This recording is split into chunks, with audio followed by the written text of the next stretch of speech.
Let's do a redraft here. 2019, there was a lot of interesting moving parts throughout this draft. I always like this stuff, so just to clear up exactly how I'm doing this, basically what I'm saying is if the redraft happened today, every player that was drafted in the 2019 draft now gets thrown into a blender, and they are completely up for grabs. You can draft however you want. The draft order is still the same, but it's happening today. We know what each of these guys can do now. We also know it's kind of it's today. So if, for example, you needed a quarterback in 2019, but you don't need a quarterback now, you aren't going to draft a quarterback, that kind of stuff. Anyways, let's get into it, starting off with number one. Number one, Arizona Cardinals, sticking with Kyler Murray. Makes sense, right? I mean, why would you get rid of Kyler Murray? Sure, he's not everyone's cup of tea. His personality isn't everyone's cup of tea, but I mean, he was a legitimate MVP candidate last year at the quarterback position. Yeah, you're totally happy with Kyler Murray. This was a controversial decision at the time, going with him over Rosen. I would say that it's paid off. Number two, I am sticking with Nick Bosa here with the 49ers. One of the better defensive end prospects we've seen ever. So, it seemed like a slam dunk pick at the time, and it, again, has very much worked out. This guy is just a pressure machine. He's getting pressures left and right. We all know what Nick Bosa can do. 49ers knocked that out of the park as well. You could have argued Max Crosby. I'm sticking with Bosa here. Number three, how about the Jets getting Deebo Samuel? He fits that scheme unbelievably well. There's other good wide receivers that we are going to get into here, but I just think that, it's a perfect scheme fit because it's honestly essentially the exact same scheme that he's with in San Francisco, but now the Jets have him instead, so I just felt like that was a perfect fit, and you're giving Zach Wilson some help, which you could definitely, you would like to do. Number four, the Raiders get their guy. They keep Max Crosby, who, again, has really established himself to be one of the really good pass rushers. So I think Max Crosby sticking here at number four. They, in the real draft, drafted Clelin Ferrell, who I think in hindsight, maybe they would have done that one over again. I still think Ferrell has some stuff, but I mean, you'd rather make sure you have Max Crosby than Clelin Ferrell, and the Raiders have them both, though, so they're feeling all right. Number five, the Tampa Bay Buccaneers, who did draft Devin White, now are not drafting Devin White, and instead are getting Rashawn Gary. They could use an edge rusher, and Gary had a tough first couple of years, but has really established himself as one of the premier edge rushers in football this past season. Maybe it's a one-year wonder, but I'm willing to bet that it isn't. I think that Rashawn Gary would help out the Tampa Bay Buccaneers a lot. Number six, the pick that made the internet go crazy during the real draft was Daniel Jones at 6 to the Giants, who, I don't know, maybe it could still work out. I'm going with A.J. Brown, though. I just think he's the most talented player. It's not the biggest position of need for the Giants, but I just think you have an opportunity to get like a true number one receiver, and just get the true number one receiver. You can figure out the rest in a future draft. I think this would help them out more than any other pick would. Number seven, the Jaguars drafted Josh Allen, who I think they should like. He was good. I'm not saying that they shouldn't have drafted him. That was actually a good pick, but I think they can do a little better. If the job is to try to help develop Trevor Lawrence, why not give him someone who Lawrence can just throw up these jump balls to and Metcalf can come down and make the play? I just think that when you're trying to develop a young quarterback, give them good receivers, and I just think that while I like Josh Allen a lot as well, I'm not even saying DK Metcalf is better than Josh Allen. I think the positional value matters more for the Jaguars. I also value wide receivers more than edge rushers, so that's conversation for another day, but that's why I have Metcalf at 7 to the Jaguars. And number 8, we're sticking with some wide receivers, and trust me, there will be more wide receivers. This was a pretty good wide receiver draft class. Number 8, the Lions getting Terry McLaurin, who, again, fantastic wide receiver for the Washington football team currently. The Lions had TJ Hawkinson, who, again, these ones are always weird where it's like, you drafted a good player. You're not mad that you have TJ Hawkinson, but I just kind of feel like I like Terry McLaurin a little better, so I'm going to go with Terry McLaurin instead. Number 9, the Buffalo Bills, who had Ed Oliver, who, again, they like, but they're going to go with Hunter Renfrow instead. They need a Cole Beasley replacement. They need someone who can kind of be a good slot receiver, and Renfrow is one of the best slot receivers in football. The guy's absolutely fantastic. So he's worth a top 9 pick, in my opinion, given the way that it broke out. Again, the Bills are a loaded team who can kind of afford to draft for need a little bit as they're trying to compete for a Super Bowl. One of the areas of issue, I think, is wide receiver depth, so filling that out would be good. And also, how about the Raiders? Everyone made fun of this draft. Well, they currently have 2 picks in the top 9, according to me, in the redraft. It's just that they weren't first rounders. They were, a 4th and a 5th rounder so far. Number 10, the Steelers are going to go Jonah Williams here. Kind of the idea is, they need a tackle. Their 2 tackles right now are Dan Moore and Chukwuma Okafor, I believe is how you say his name. So those are the 2 tackles, which they could, use some help with. Their interior isn't the worst in the world. They could probably use another guard as well. But I'm going Jonah Williams. Devin Bush has yet to really impress, I think. So getting Jonah Williams to shore up that offensive line, you'd feel pretty good about that. Number 11, now the Cincinnati Bengals have to figure something out. They like Jonah Williams. Now he's been taken in front of them, so they got to figure out something of their own. They're going Chris Lindstrom, who would eventually get drafted by the Falcons. Very good guard for them. So the Bengals could still use a guard. Now they need a tackle. They got to figure something out there, but they at least, get another good offensive lineman in the building. Number 12, the Packers keeping Ellington Jenkins, who they drafted later on in the draft. He was not a first rounder. He was the 44th selection. So in the 2nd round is when he was actually selected, but they want to make sure that they keep him. And Rashawn Gary's already off the table. You can't get him anymore. So bit of a loss for the Packers, but at least they can minimize their losses keeping Ellington Jenkins. Number 13, we had the Miami Dolphins. It's funny how this works out, where sometimes the teams draft guys who are already on their roster, but it kind of makes some sense, right? Because if you don't, then you have that hole in your roster. So when you do these redrafts, that does kind of make some sense.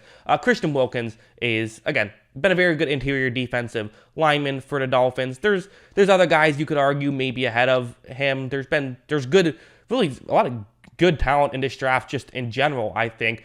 Good interior defensive linemen that they could have gone with, but, I like Wilkins, and I know he fits the scheme, so I'll just keep it that way. Number 14, the Falcons are going to select Jeffrey Simmons. They need defensive line help, and while it sucks to lose Chris Lindstrom, I think drafting a guard here would not be getting the best positional value, or just the best value in general. So getting Jeffrey Simmons instead, very good pass rushing interior defensive lineman who can really disrupt things, and it could do a lot for that Falcons defensive line. Him next to Grady Jarrett would be fun, so that's what I'm doing here. Number 15, the Balls, who are also known as the Washington Football Team. We're currently known as a different name, but right now we're going to call them the Balls. Let's talk some balls. They draft Montez Sweat 15th here. They drafted Haskins with the original pick. I think keeping Montez Sweat here is something that would really certainly help them. He's been a very good edge rusher for them. They do not want to let him out of the building, so I'm going with him. Number 16, Carolina Panthers fans will be upset at me for not having them go Brian Burns, who I still like. He is going to make this list, do not worry.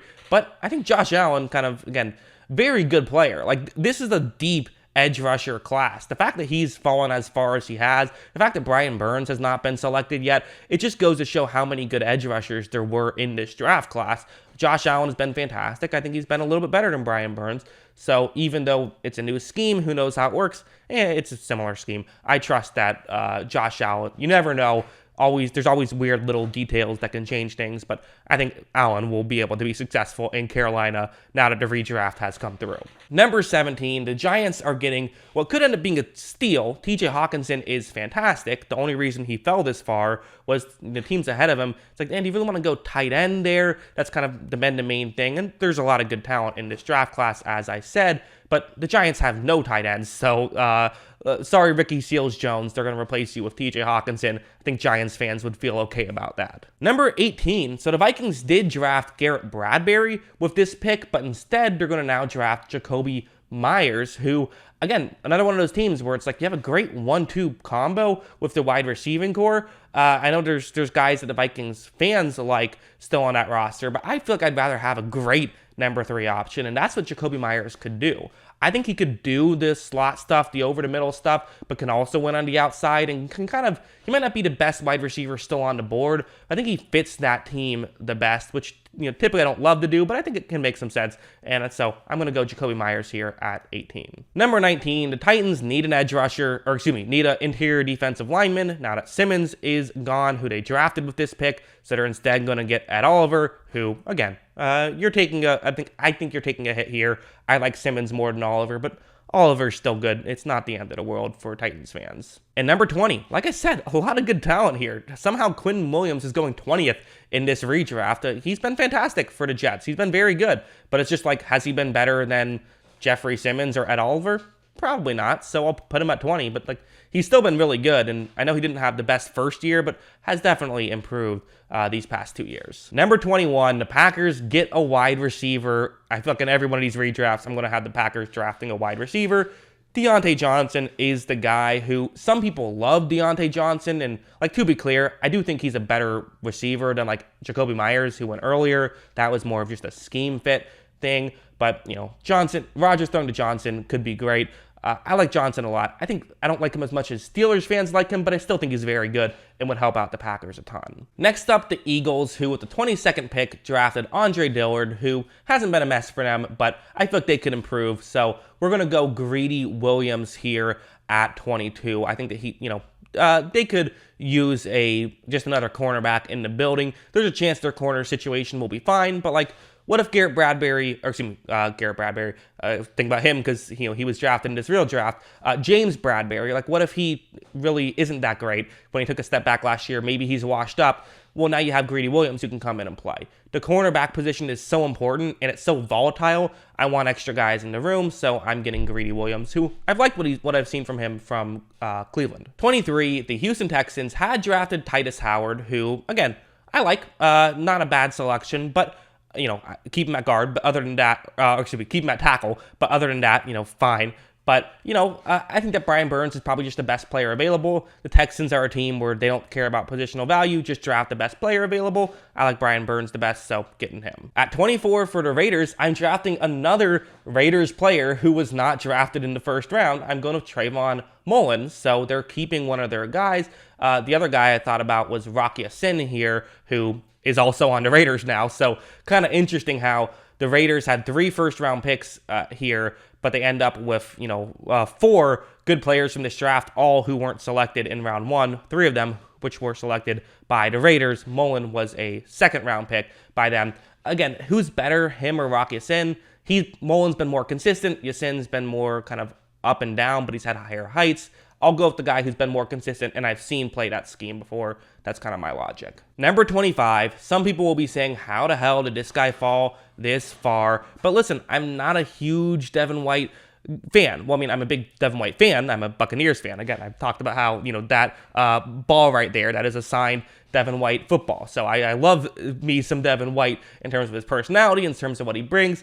But the reality is he just has not progressed enough in doing the little things to make a linebacker complete, which is why he fell so far.